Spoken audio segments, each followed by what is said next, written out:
चलो बच्चों, तो अब हम ग्रेविटेशन के लास्ट टॉपिक की ओर चल रहे हैं। इसके बाद हम इसका न्यूमेरिकल्स करेंगे, फिर ग्रेविटेशन का सेकंड पार्ट शुरू करेंगे, that is called as flotation. ठीक है, उसमें कुछ प्रिंसिपल्स आएंगे basic.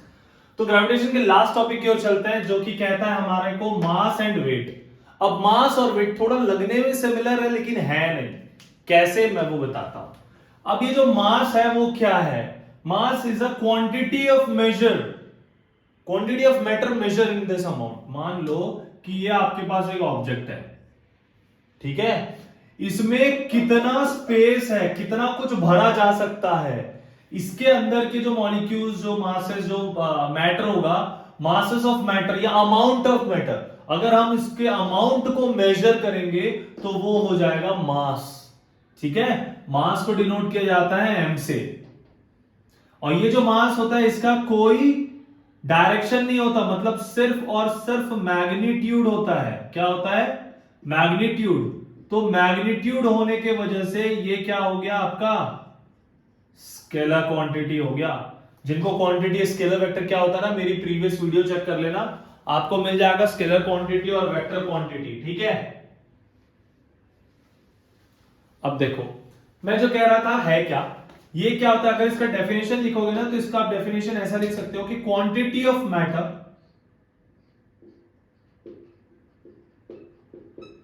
Quantity of matter present, या अमाउंट ऑफ मैटर प्रेजेंट, ठीक है, उसको हम क्या कहेंगे?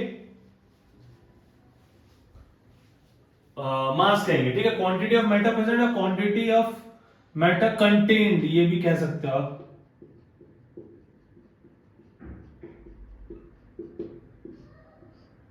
क्वांटिटी ऑफ मैटर प्रेजेंट या quantity of matter contained in this is called as mass. उसको एम से डिनोट किया जाता है, स्मॉल एम से या कैपिटल एम से। ये जो मास है ये एक स्केलर क्वांटिटी है। क्यों? क्योंकि इसका कोई डायरेक्शन नहीं होता, मतलब कोई मतलब ही नहीं इसको, ऊपर जा रहा है, नीचे जा रहा है, लेफ्ट जा रहा है, राइट जा रहा है, इधर जा रहा है, इधर जा रहा है, इधर इधर किधर भी जाए, तुम्हारे पास क्यों ना आ जाए, मेरे पास क्यों ना आ जाए, तो मास रहेगा। मास कोई लेना देना नहीं है मास को किसी चीज से। तो मास is independent of direction, that's why it is called a scalar quantity. इतनी बातें क्लियर है? ठीक है, तो मास का डेफिनेशन क्या होगा? Quantity of matter contained in it or quantity of matter present in this is called as mass. अब इसका जो एसआई यूनिट होता है, एसआई यूनिट जो होता है मास का, वो होता है केजी। ठीक है, केजी बोले तो किलोग्राम।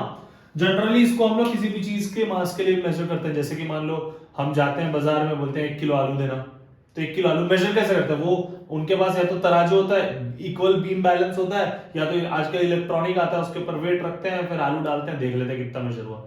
सो ऐसा यूनिट फॉर इज केजी। अभी जो मास है ना, इसको डिपेंड नहीं करता किसी चीज पे। तो आप दुनिया के किसी भी ब्रह्मांड के किसी कोने में चले जाओ, अनंत में चले जाओ, मास विल नेवर चेंज। याद रखना ये चीज, mass will never change, it is a constant, it is a constant value. तो मास यहां जो है, मास अर्थ में, मून में, चंद्रयान में, मंगलयान में, विष्णुयान में, पाताल में, स्वर्ग में, कहीं भी चले जाओ भाई, mass will remain as mass, mass will remain as constant, it will never change to place. याद रखना, जगह जगह के हिसाब से मास कभी चेंज नहीं हो सकता, ना ही ये कभी चेंज होगा। बातें समझ आ रही है इतनी? ठीक है, अब देखो इसका ऐसा यूनिट हो गया केजी। मास को स्मॉल एम कैपिटल एम से डिनोट करते हैं। ये स्केलर क्वांटिटी हो गया, एंड ये प्लेस टू प्लेस डिपेंड नहीं करता, डज नॉट, लिख देता हूं मैं ना, आप भूल जाओगे, does not vary from place to place. ठीक है, पी टू पी बोलूंगा तो समझ जाना, P to P model, place to place model होगी। इतनी बात तो क्लियर होगी, ये है मास। अब बात करते हैं वेट की। तो वेट क्या हुआ? मान लो ये कोई एक ऑब्जेक्ट है और ये है हमारा अर्थ का सरफेस। वेट क्या हुआ ये समझते हैं। वेट एक फोर्स है। कैसा फोर्स है?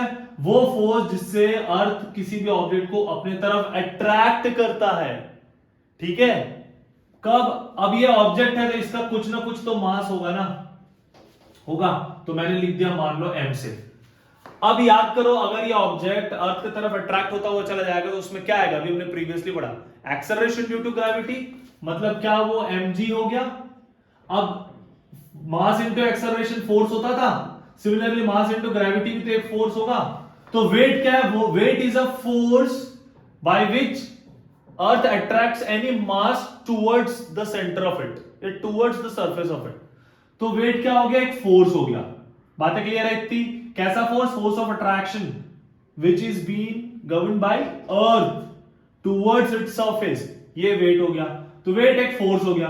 तो फोर्स का ऐसा यूनिट क्या होता है भाई? न्यूटन होता है। तो वेट का भी ऐसा यूनिट न्यूटन ही होगा। बातें क्लियर है?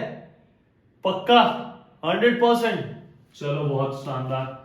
अब ये जो वेट है देखो, ये एम पे डिपेंड कर रहा है ना, फोर्स मास पे डिपेंड कर रहा है, और यहां पे ग्रेविटी, मतलब जो फोर्स है वो डायरेक्टली प्रोपोर्शनल है किसके? ग्रेविटी के। यही बात है ना, फोर्स जो डायरेक्टली प्रोपोर्शनल है किसके? ग्रेविटी के। अब एक चीज बताओ, अगर ये ग्रेविटी चेंज हो गया तो क्या फोर्स चेंज हो जाएगा? होगा नहीं होगा? That means force directly proportional to gravity, gravity बढ़ेगा फोर्स बढ़ेगा, ग्रेविटी कम होगा तो फोर्स भी कम होगा। शानदार। अब देखो, ये अगर मून में है, ये अगर सन में है, ये अगर जुपिटर में हर जगह की अलग अलग ग्रेविटी है ना। तो मून का मान लेता हूं मैं G1 ग्रेविटी है, सन का मान लेता हूं G2 ग्रेविटी है, जुपिटर का मान लेता हूं G3 ग्रेविटी है।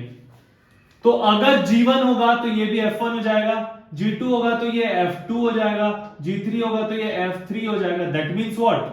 देखो, जैसा जैसा G चेंज होता जा रहा है वैसा वैसा F भी तो चेंज होता जा रहा है, राइट? क्योंकि ये ऐसा मैट्रिक वेरी करता है, दैट्स व्हाई ये जो वेट है ये एक वेक्टर क्वांटिटी है, ठीक है? क्योंकि डायरेक्शन पर भी डिपेंड करता है, इसलिए वेक्टर क्वांटिटी है। इसका जो यूनिट होता है, ऐसा यूनिट, वो क्या होता है? न्यूटन होता है। इतनी बातें क्लियर है? अब ये जो वेट है, ये जो वेट है, weight place to place depend करता है। तो यहां लिख दे, इट डिपेंड्स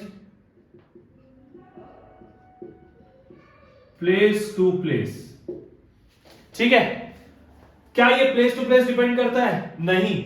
अगर ये डिपेंड नहीं करता तो मास can never be zero, can never be zero. लेकिन आप वेट को देखो, क्या ये ग्रेविटी पर डिपेंड करता है? तो इट कैन बी जीरो। जो वेट है इट कैन बी जीरो।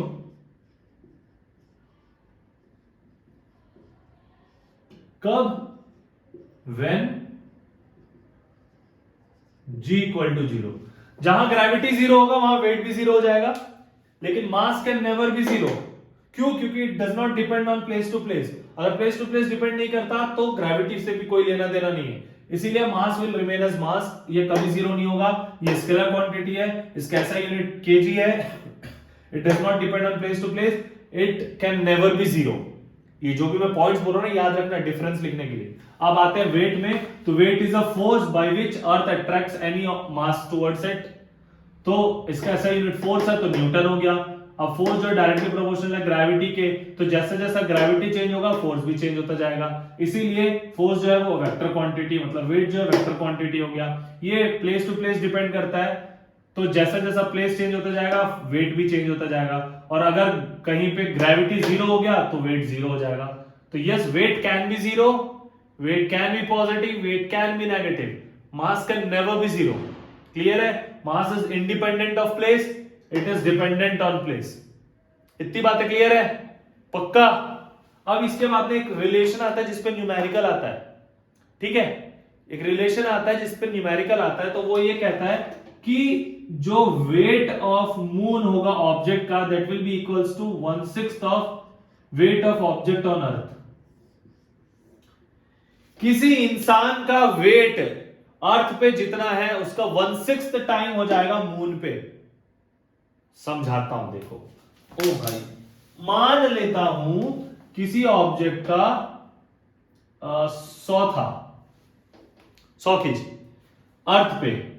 चलो 100 की जगह मान लेता हूं 60 केजी अर्थ पे था, और 1/6 का मतलब हो गया 1/6, तो दैट इज इक्वल टू 6 से 6 कटा 10 हो गया। तो देखो weight of moon, weight of object on moon क्या हो गया? 60 था, 10 हो गया।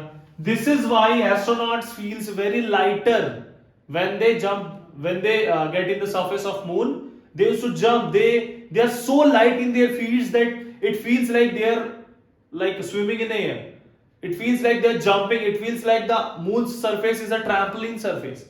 तो यही वो रीजन है जिस वजह से जो एस्ट्रोनॉट्स होते हैं जब वो मून पे सरफेस पे जाते हैं वो बहुत लाइट फील करते हैं, इसलिए आपने देखा होगा वो इधर से उधर जंप करते हुए जा रहे हैं ऐसा। क्यों? क्योंकि ये रिलेशन याद रखना, weight of object of moon is equals to 1/6 of weight of object on earth. इतनी बातें क्लियर है? पक्का?